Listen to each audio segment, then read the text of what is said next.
Okay, so let's talk about something we see every day, but maybe don't really see. The incredible scientific relationship between our buildings and the sun. It's this amazing story of physics, clever design, and some seriously brilliant thinking. And I want to start with a kind of wild idea. What if our buildings weren't just static boxes? What if they could actually dance with the sun? Respond to its journey across the sky every single day, every season, to make the spaces we're in more comfortable, more efficient, and just more beautiful. So, how do we get there? Well, our journey today is going to follow the path of the sun itself. We'll start way out with the big cosmic dance, then zoom right in to learn the specific language architects use to track it. We'll see how they become masters of shadow and light, check out the tools they use to tame the sun, and then, finally, we'll see it all come together in some buildings that are so smart they almost feel alive. Okay, first things first. Before we can even think about buildings, we have to understand the rhythm that makes everything else possible. And it all starts not with a blueprint, but with astronomy. It really all boils down to this one simple fact. Our planet is tilted. It leans over by about 23.5 degrees. So as we're zipping around the sun each year, that tilt means different parts of the Earth get more direct, intense sunlight at different times. And that's it. That's what gives us our seasons. It's why the summer sun feels like it's right overhead, and the winter sun is low and lazy in the sky. So if you're an architect and you want to design with the sun, you need a way to pinpoint exactly where it is at any moment on any day. You basically need to learn how to speak the sun's language. And turns out that language is built on just two key words. The first word in our new language is altitude. Now, the technical definition you see here is the angular distance of the sun above the horizon, which, sounds a little academic. But all it really means is how high up is the sun. That's it. If you point at the horizon, that's 0 degrees of altitude. If you point straight up, that's 90. Super simple. And our second key term is azimuth. Again, the textbook definition is a mouthful, the angular distance of the sun measured clockwise from true north. But in plain English, it's just the sun's compass direction. Is it due east at 90 degrees? Is it kind of southwest? That's its azimuth. So you put altitude and azimuth together, and boom, you have the sun's exact GPS coordinates in the sky for any moment in time. Now, knowing the sun's general location is great. But an architect needs to know how the sun relates to their specific building. And this is where they take those big, universal angles and adapt them for their own use. This is where the real design magic starts, the incredible play of light and shadow.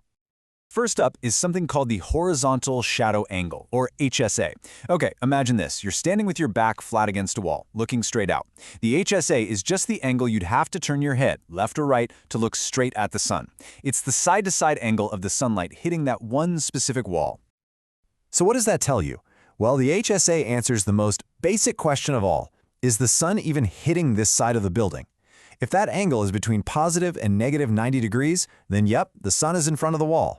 If it's anything else, that wall is in its own shade. So, once we know the sun is hitting the wall, the next question is obvious. How high up is it hitting? And that's where the vertical shadow angle, or VSA, comes into play.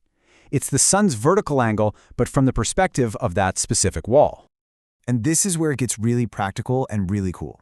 The VSA is the #1 tool architects use to design things like roof overhangs or those fins you see on buildings. It tells them exactly how deep an overhang needs to be to block that high, hot summer sun, but still let in the low, cozy winter sun for warmth.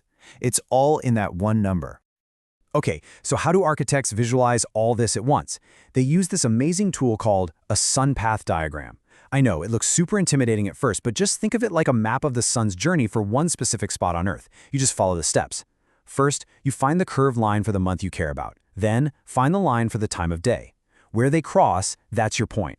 From there, you can trace out to find the azimuth, the compass direction, and the concentric circles tell you the altitude, how high the sun is. It's a complete snapshot.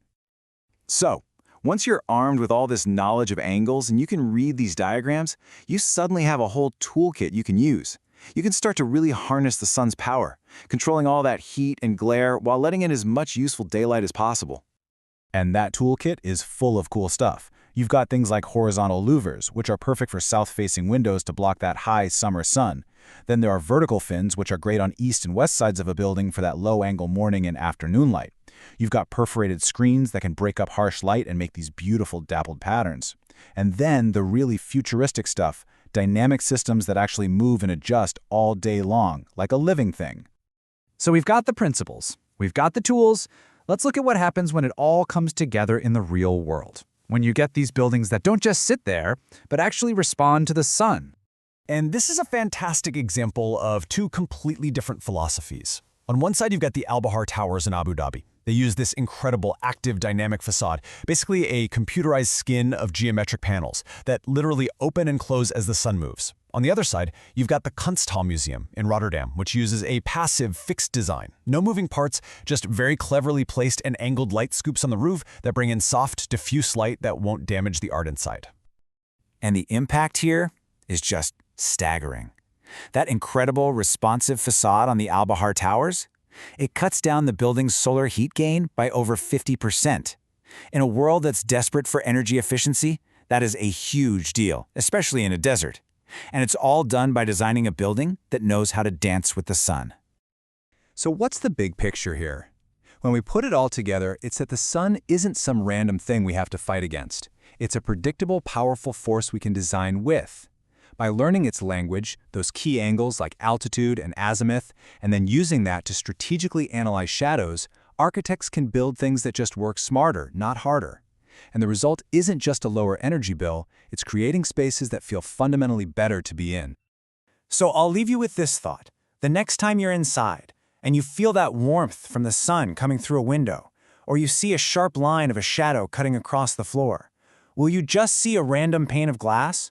Or will you see it for what it really is, a complex, fascinating, and totally deliberate design choice that connects you and the building you're in to that constant, beautiful dance of the sun?